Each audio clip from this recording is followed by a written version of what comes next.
So turn to Isaiah chapter 6, verses 11 to 13. Let me find them here. I'll tell you a page if you've got the same Bible as me. I've got page 571. 571.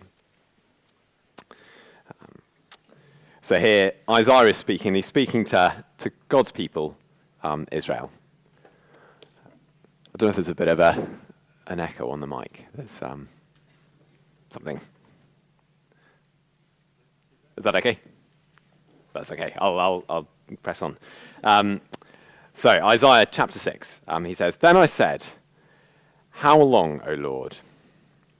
And he said, 'Until cities lie waste without inhabitant, and houses without people.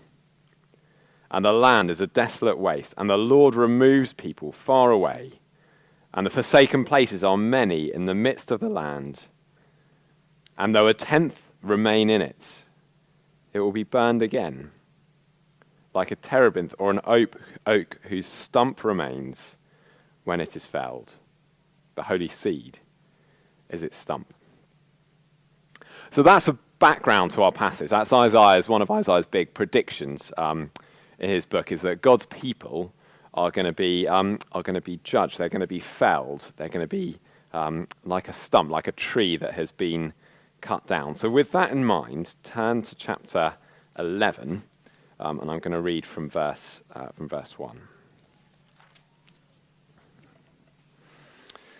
So chapter 11 says, There shall come forth a shoot from the stump of Jesse. A branch from his root shall bear fruit, and the Spirit of the Lord shall rest upon him, the Spirit of wisdom and understanding, the Spirit of counsel and might, the Spirit of knowledge and the fear of the Lord.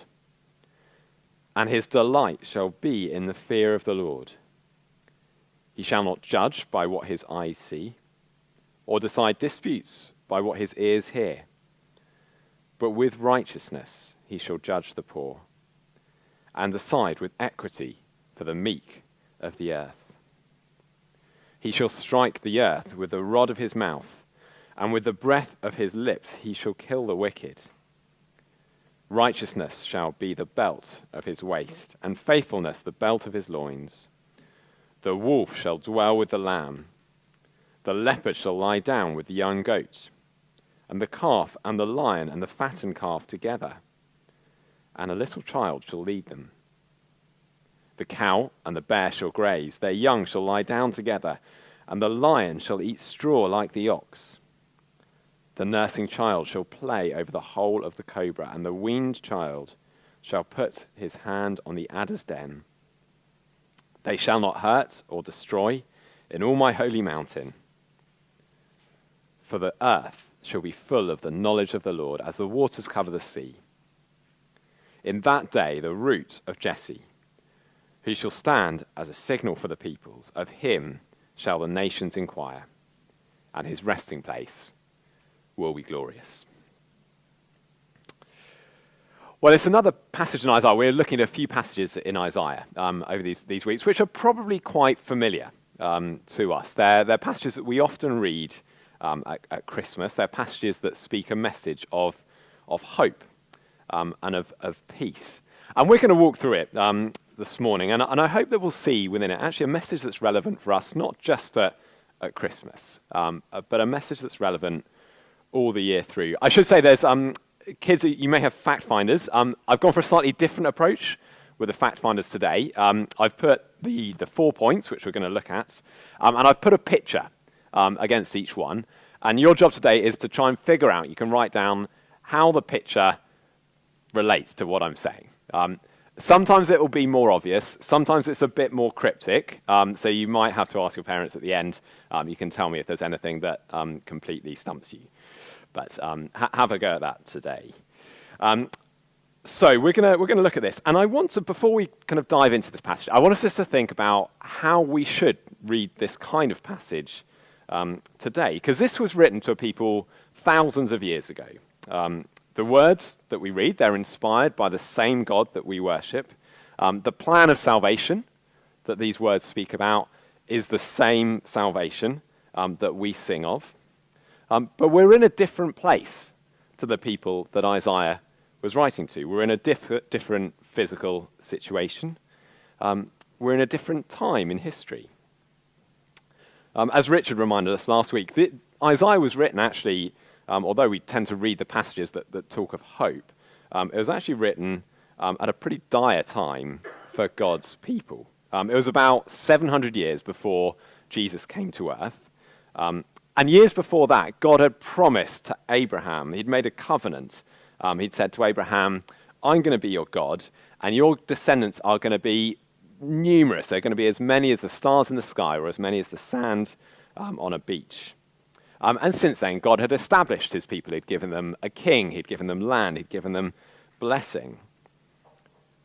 And yet Isaiah's prediction in this book, the verses that we read from chapter 6 earlier, is that because of God's people's stubbornness, because of the hardness of their hearts, God is going to judge them.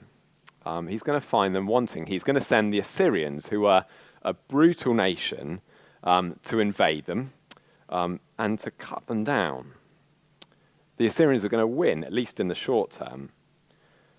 So that verse in chapter 6, it says that Jerusalem, the center of God's people, it will be like a forest that's been burnt, like a tree that has been felled, and only the stump remains.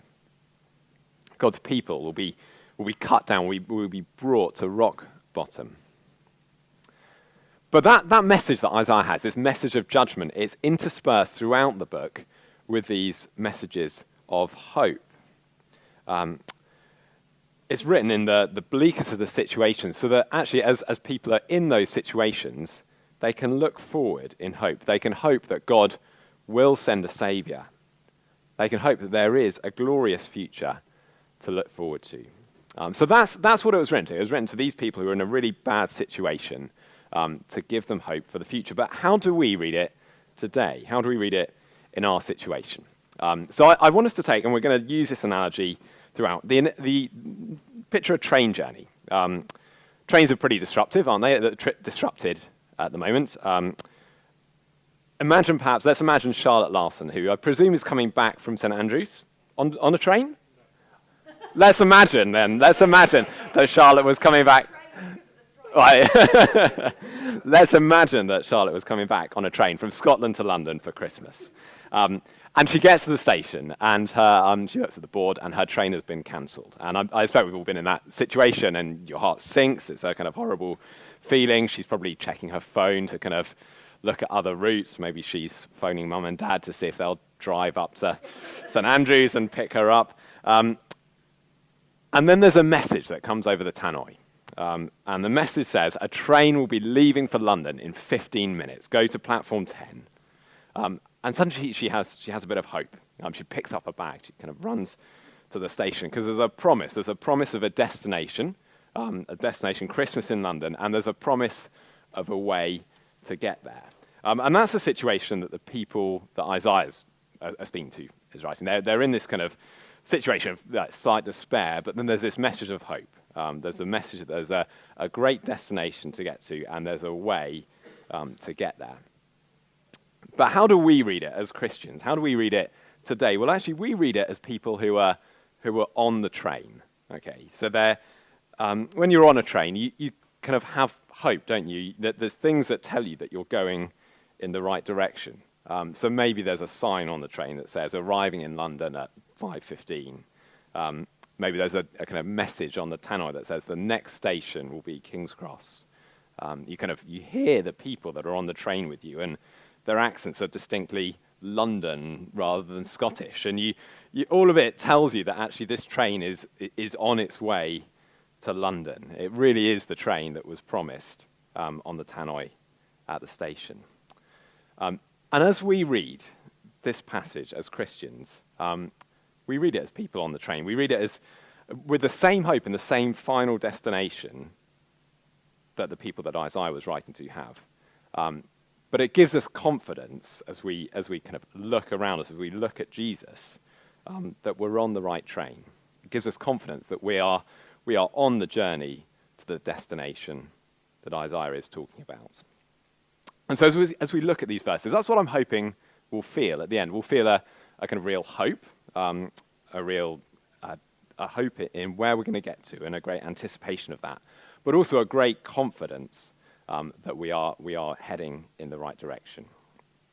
So let's look at what gives us confidence. And firstly, let's see that we have confidence in a covenant continued. Confidence in a covenant continued. There's this tension within Isaiah that I've already kind of alluded to a little bit. That on the one hand, Isaiah fully believes in the covenant that God made with his people.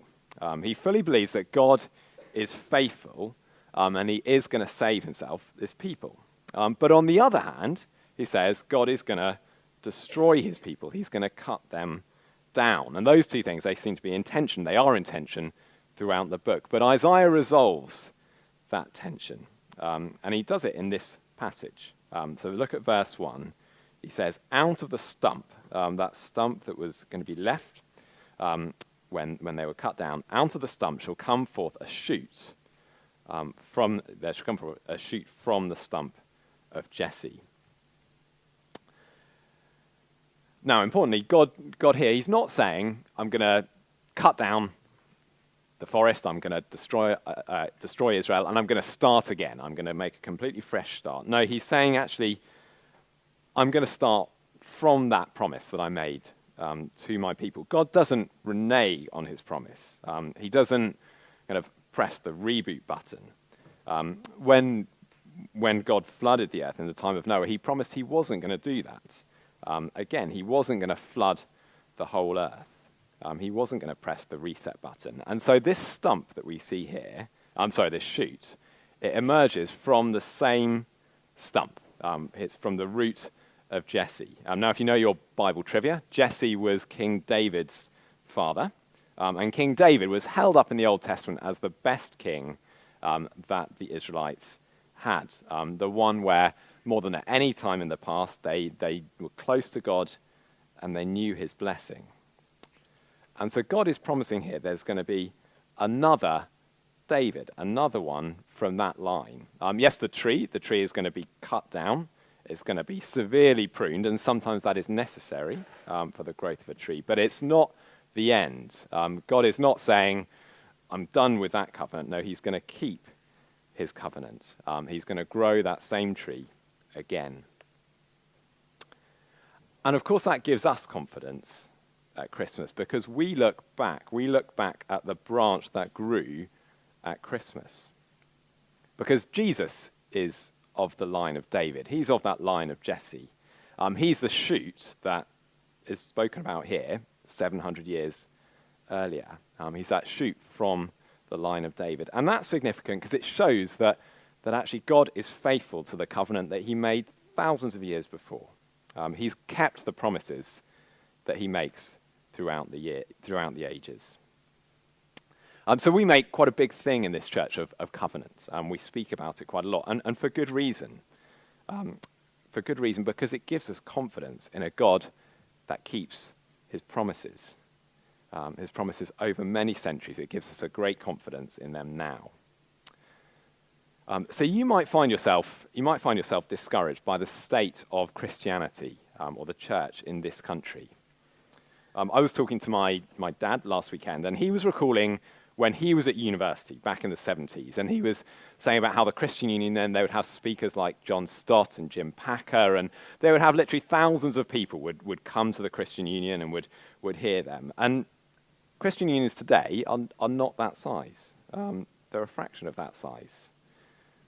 And if we think of church attendance, even over the last 5 to 10 years, church attendance in the UK has reduced. And often the media likes to portray it as if it's a kind of steady decline, and the church, in the end, will just disintegrate. And it can be easy to be discouraged by that. But when we are, the antidote to that is to step back and look at God's covenant throughout the centuries. Look at what he's done over thousands of years. That God has made promises, and consistently, time and time again, he has kept them. And he's kept his people. He fulfilled this promise in 0 AD in sending Jesus to earth. And we know and tell of him today. If we zoom in and we're discouraged by the way that things are, we need to step back and look at the covenant, look at the big picture that God is consistently faithful to. So God promises a branch from the root of Jesse, and he provides it in Jesus. So the covenant continues. And we see what we see of the covenant fulfilled as we see and look back at Jesus' time on earth. And as we do that, particularly at Christmas, it gives us confidence that we're on the right train, that we are on the way to the promised destination. So confidence in a covenant continued. Secondly, we have confidence in a spirit-filled leader. A spirit-filled leader. So look at what the description in verse 2 is of the branch that emerges from the stump. It says, I'll read verse 2. It says, the Spirit of the Lord shall rest upon him, the spirit of wisdom and understanding, the spirit of counsel and might, the spirit of knowledge and the fear of the Lord. The Bible describes the Spirit of the Lord being with many of the kings in the Old Testament. But what it describes here is more complete, is more permanent.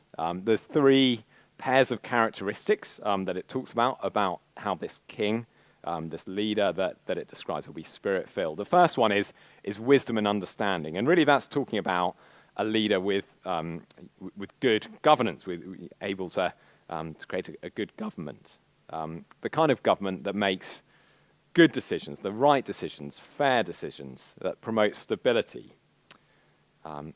Then counsel and might, the second pair, is more about leadership in war, leadership against enemies, having the knowledge and the strategy to defeat the enemy. And then knowledge and fear of the Lord is more about spiritual leadership. It's someone who knows God's intentions, who instinctively knows what it is to follow him, someone who gives insightful advice, who helps you to see God for who he really is and to see you for who you really are.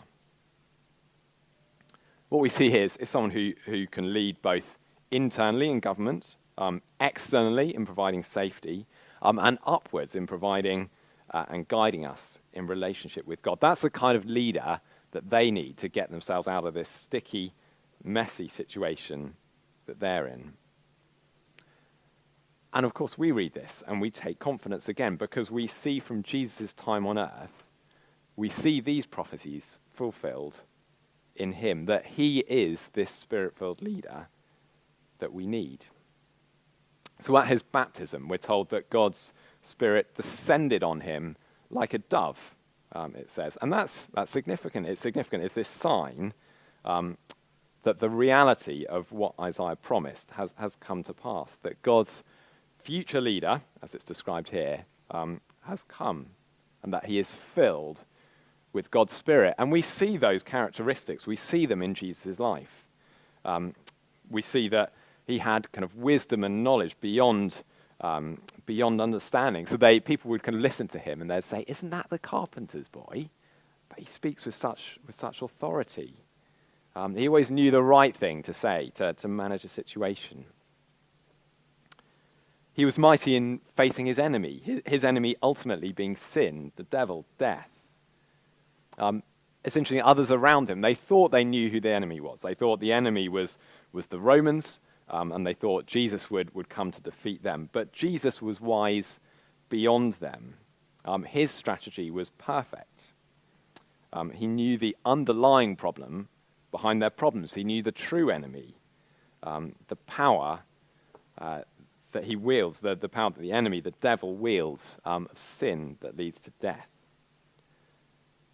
And so he fought that enemy. He overcame it the only way possible, by dying in the place of those he came to save, by taking the punishment for sin on him so that the devil would have nothing to accuse those who are in Jesus.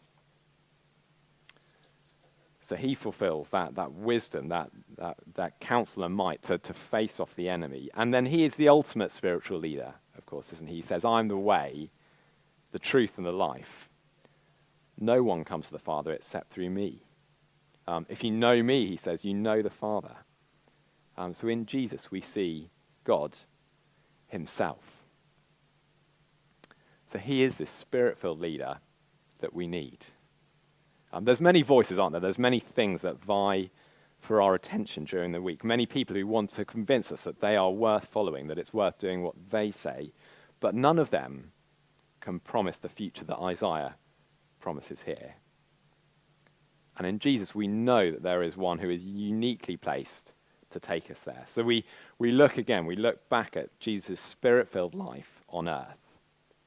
And it gives us confidence. It gives us confidence that he is the leader that we need, that if we're following him, we are on the right train and we are going to the destination that Isaiah says.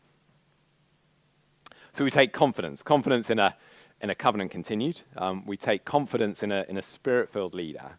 And at this point, the passage, it speaks to hopes that are in the future for us as well. But hopes that we have confidence in because of what we see in Jesus. So the next thing the passage talks about is hope in a righteous judge. Hope in a righteous judge. And we feel, don't we? We feel the need for a leader who judges rightly. There is so much injustice in the world. So many things that are corrupt. There's so much poverty. We've seen awful things in Ukraine this year. We think closer to home of, we see people around the world who are persecuted for being Christians, and close to home we see things that are not as they should be. We see people unable to afford food and warmth this Christmas. And we constantly find ourselves, if we're honest, disappointed in the ability of our leaders to deal with those situations. And sometimes that's because of clear evil that we see in our leaders, clear corruptness, clear pride.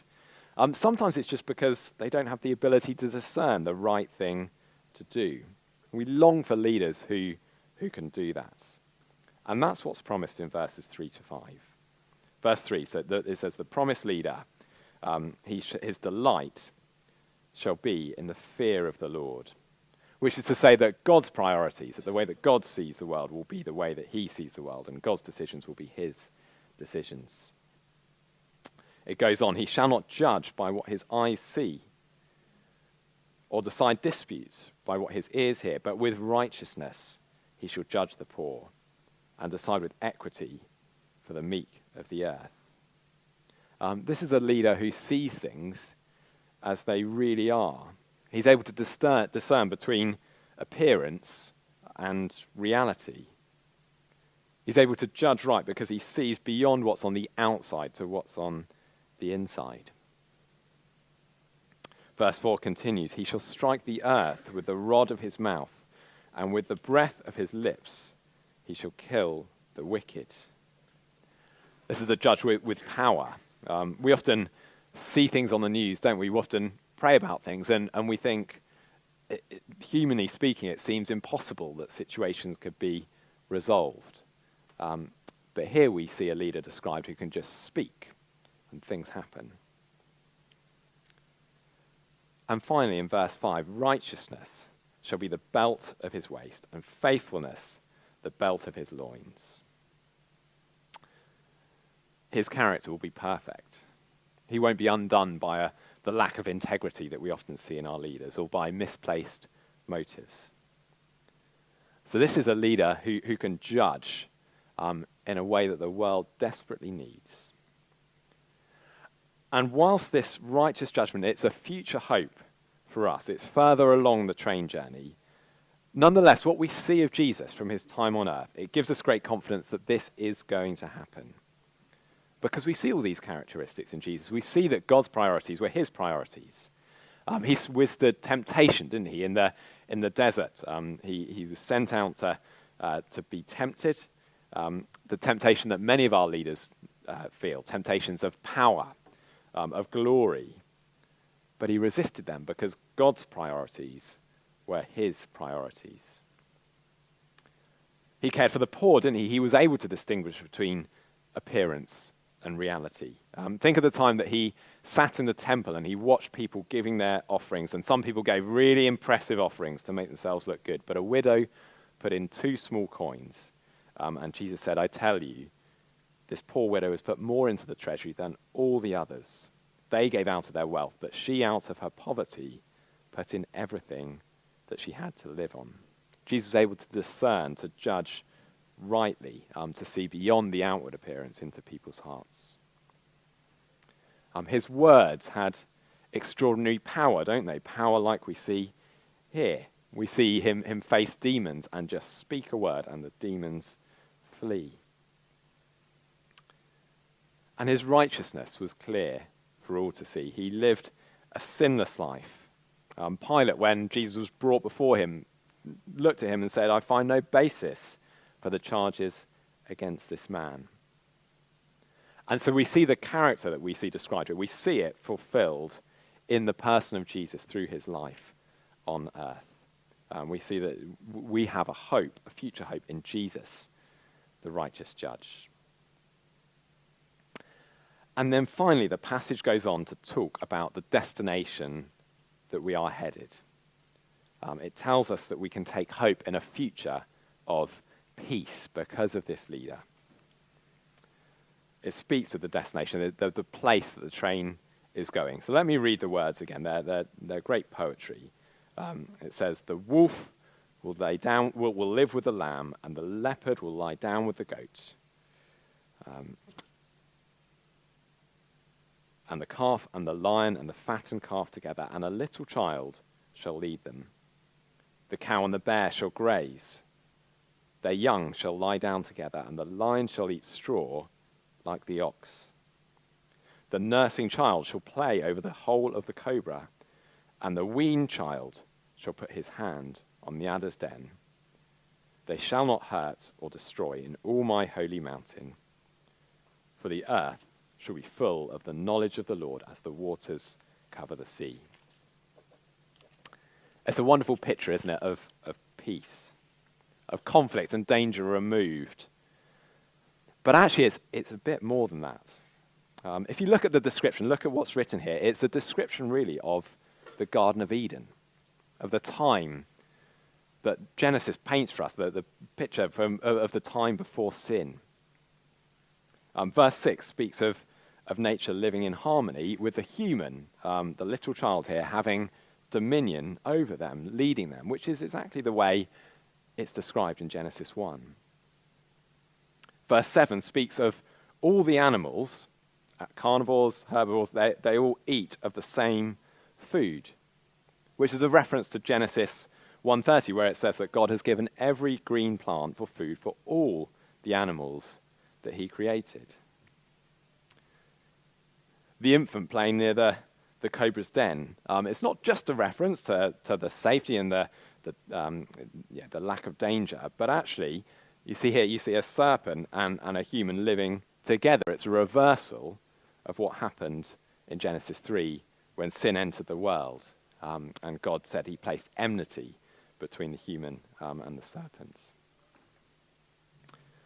So the hope of peace is a hope of a way to return to the way that things are supposed to be, the way that things were created and intended to be by God. It's a world of peace because it's a world without sin.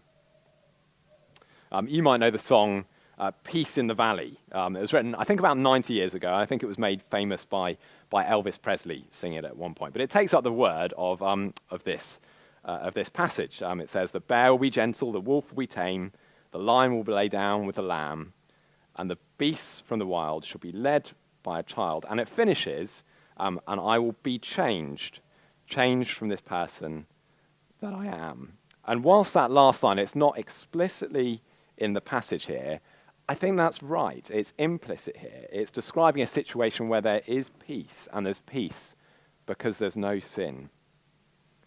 A place where not only the evil around us will be dealt with, but the sin within us will be removed. That's the hope of peace that we have. And again, while that hope is a future hope, it's a hope of a destination that we're headed, it's not what we experience now, we have a great confidence because Jesus is taking us there, because he came to earth. He has taken the punishment for our sin on himself. He sent his Spirit to live in us, that we would be changed, that we could be brought to that destination where we'll be at peace, free from the effects of sin on the world and free from the effects of sin in our hearts. And so as 2022 draws to a close, I wonder how at peace you feel. I'm guessing that to a greater or lesser extent, we all feel the effects of sin in our lives, which cause us to feel that things actually are not quite as they should be, that there isn't quite the peace that we crave here on earth. That could be through relationships that are strained. It could be through people that are unkind. It could be through health that is poor, stress that's caused by too much work or the pressure of exams, stress caused by a lack of work, dreams that we have that are not fulfilled. And all of those things tell us that we don't live in Eden. But Isaiah tells us that that's where we're headed. And Jesus gives us a great confidence that we are on the right way. We are on the right train, heading to that destination. Sunday by Sunday, we have a day of rest, which is not just to say that we have a nap in the afternoon. Sometimes I do. But it is to say that we rest on a Sunday from the worries of the rest of the week, and we fix our eyes on Jesus. We fix our eyes on where we're going, on Jesus who is taking us to Eden. And as we meet like this, in many ways it's a picture of that Eden, of God's people together, united in joy because of the promises that we have in him. And this Christmas, each Christmas, we think on the first coming of Jesus, and we can rejoice that he so clearly fulfills the person that's promised here in Isaiah. Through him, that shoot from the line of Jesse, God fulfills his covenant. The Spirit dwells in him, such that he is the leader we need. And as the risen King, we have a certain hope that he will come to set the world right, and he will bring us peace. And so we're going to finish our service now. We're going to finish by singing famous Christmas carol, Hark the Herald Angels Sing. And it brings out many of these characteristics of Jesus that we see from his life on earth that are spoken about in this passage. It talks about him as the Prince of Peace, that he is the Son of Righteousness. What he's shown in his first coming, it gives us great confidence in where he is taking us. So let's stand and let's sing these wonderful words together.